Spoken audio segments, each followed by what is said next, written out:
자기계발과 PR의 선구자들, 강준만 지음. 나폴레온 힐의 성공 방정식, 철강왕 앤드루 카네기와의 만남. 버지니아주 남서부의 산골 마을에서 가난한 대장간 집의 아들로 태어난 나폴레온 힐은 9세 때 어머니를 잃었지만 어머니가 들려주었던 "너는 틀림없이 역사에 이름을 남길 위대한 작가가 될 거야" 라는 말을 가슴 깊이 새기고 있었다. 힐은 13세 때부터 동네 신문 기자로 활약했으며 법대에 진학하기 위한 돈을 마련하기 위해 작은 언론사에서 기자로 일하다가 뜻밖의 길을 걷게 되었다. 힐은 1908년 가을 당대 최고의 부호인 철강왕 앤드루 카네기를 인터뷰할 수 있는 행운을 갖게 되었는데 이게 바로 그의 인생의 결정적 전환점이 되었다. 카네기는 25세의 올챙이 기자를 자신의 피츠버그 자택으로 초대해 사흘 동안 연속해서 만남을 가졌다. 힐이 카네기에게 성공의 비결을 물었다. 그러자 카네기는 이렇게 반문한다. "그래, 젊은이, 질문에 대답하기 전에 묻고 싶은 게 있다네.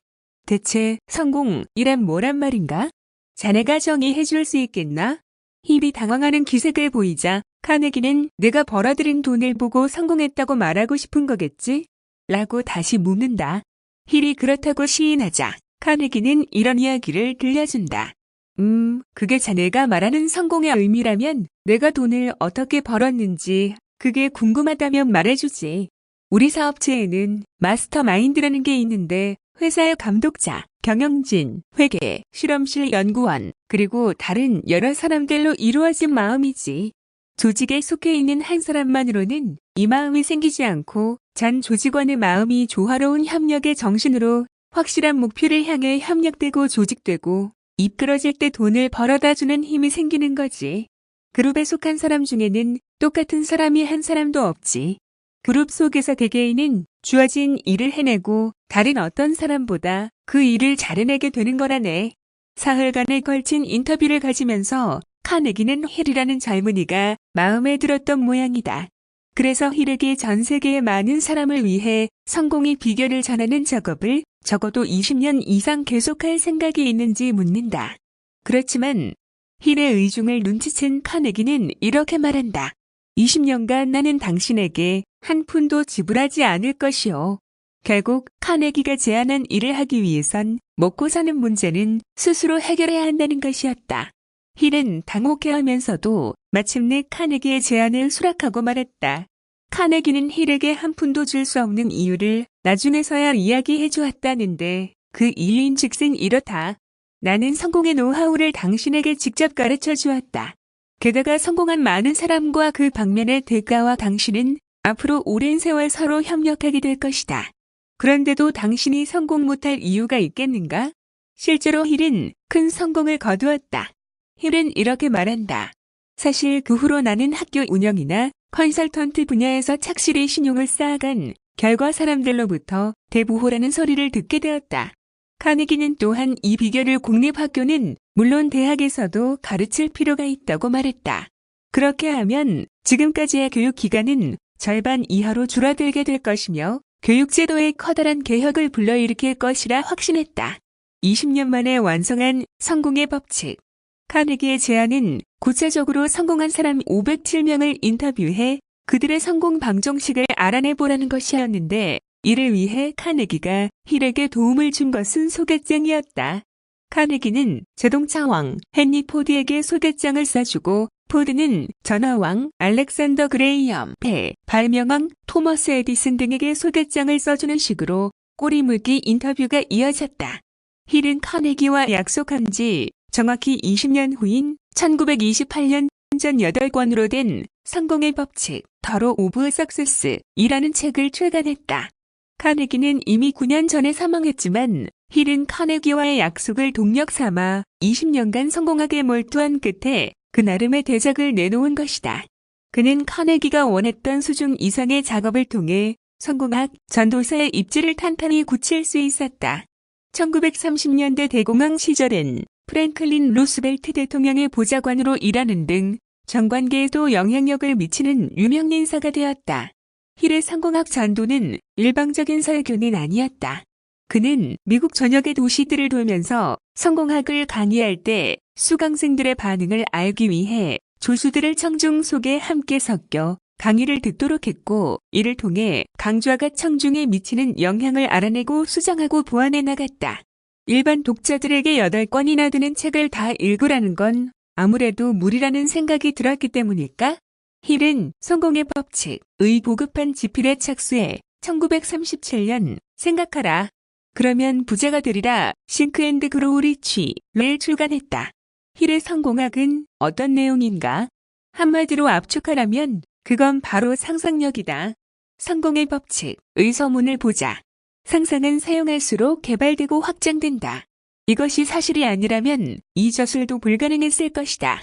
결국 이 책도 앤드루 카네기와의 취재 중 그가 우연히 던진 한마디에서 내가 얻은 영감으로부터 비롯된 상상의 산물이기 때문이다.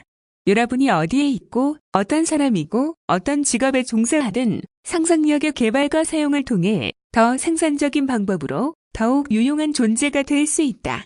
힐의 책을 읽다 보면 상상력이 불타는 욕망과 동의어로 쓰이고 있다는 걸 알 수 있다. 우선 이게 있어야 그 다음에 진도를 나아갈 수 있지 않겠는가.